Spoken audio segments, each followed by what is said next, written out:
സമൂഹമാധ്യമങ്ങളിൽ വലിയ ചർച്ചയായിരിക്കുകയാണ് ഇപ്പോൾ മോഹൻലാലിന്റെ ഒരു പഴയ ചിത്രം. മോഹൻലാൽ തിരുവനന്തപുരം കോളേജിൽ പഠിച്ചിരിക്കുമ്പോൾ എടുത്ത ഒരു ബ്ലാക്ക് ആൻഡ് വൈറ്റ് ചിത്രമാണ് ഇപ്പോൾ ആരാധകർക്കിടയിൽ ചർച്ചയാകുന്നത്. തിരുവനന്തപുരം മഹാത്മാഗാന്ധി കോളേജിലാണ് മോഹൻലാൽ ബികോം ബിരുദത്തിന് പഠിച്ചത്. ഈ കാലയളവിൽ അദ്ദേഹത്തിന് എബിവിപി പ്രവർത്തകനായിരുന്നു എന്ന പരാമർശത്തിലുള്ള ഒരു ചിത്രമാണ് ഇപ്പോൾ വൈറലായിക്കൊണ്ടിരിക്കുന്നത്.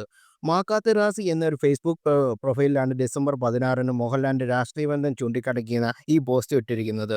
വൺസ് അപ്പോൺ എ ടൈം എന്ന തലക്കെട്ടിൽ പ്രസിദ്ധീകരിച്ച ചിത്രത്തിൽ 3 പേരെ കാണാം. 2 പുരുഷന്മാരും 1 സ്ത്രീയും. പുരുഷനിൽ ഒരാൾ ചെറുപ്പകാലത്തെ മോഹൻലാലാണ്. അദ്ദേഹത്തിന്റെ ചിത്രത്തിന് താഴെയാണ് എവിപി എൻജി കോളേജ് യൂണിയൻ എന്നെഴുതിയിരിക്കുന്നത്. ഈ ചിത്രം ചൂണ്ടിക്കാട്ടി മോഹൻലാൽ രാഷ്ട്രീയ ചായ്വ് വ്യക്തമാക്കുകയാണ്. എന്നാൽ ഈ പോസ്റ്റിന് താഴെ കമന്റ് ബോക്സിൽ വലിയ വാദപ്രതിവാദങ്ങളാണ് നടക്കുന്നത്. എല്ലാവരും എസ്എഫ്ഐ തന്നെ ആകേണ്ടതുണ്ടോ? മോഹൻലാൽ എവിപി അനുകൂലി ആയിക്കൂടെ എന്നൊരു വിഭാഗം ചോദിക്കുമ്പോൾ ഈ ചിത്രം ഫേക്കാണ് എന്നാണ് മറ്റൊരു വിഭാഗം പറയുന്നത്. മോഹൻലാൽ തന്റെ കോളേജ് യൂണിവേഴ്സിറ്റി പഠനകാലത്ത് യൂണിവേഴ്സിറ്റി യൂത്ത് ഫെസ്റ്റിവലിൽ മികച്ച നടനുള്ള 2ാം സമ്മാനം ലഭിച്ച കോളേജ് മാഗസിനിൽ പ്രസിദ്ധീകരിച്ചത്. അന്ന് മോഹൻലാൽ സമ്മാനം ലഭിച്ച മറ്റും പലരും ചേർന്ന് നിൽക്കുന്ന ചിത്രമാണ് എന്നൊരു മറുഭാഗം വാദിക്കുന്നുമുണ്ട്. ഈ പറഞ്ഞത് എന്തെങ്കിലും ശരിയെങ്കിലാണെങ്കിലും മലയാളിയുടെ പ്രിയപ്പെട്ട താരം ഇപ്പോൾ മാത്രമല്ല തന്റെ ചെറുപ്പകാലത്ത് ഒരു സംഭവം തന്നെയായിരുന്നു എന്നാണ് ആരാധകർ പറയുന്നത്.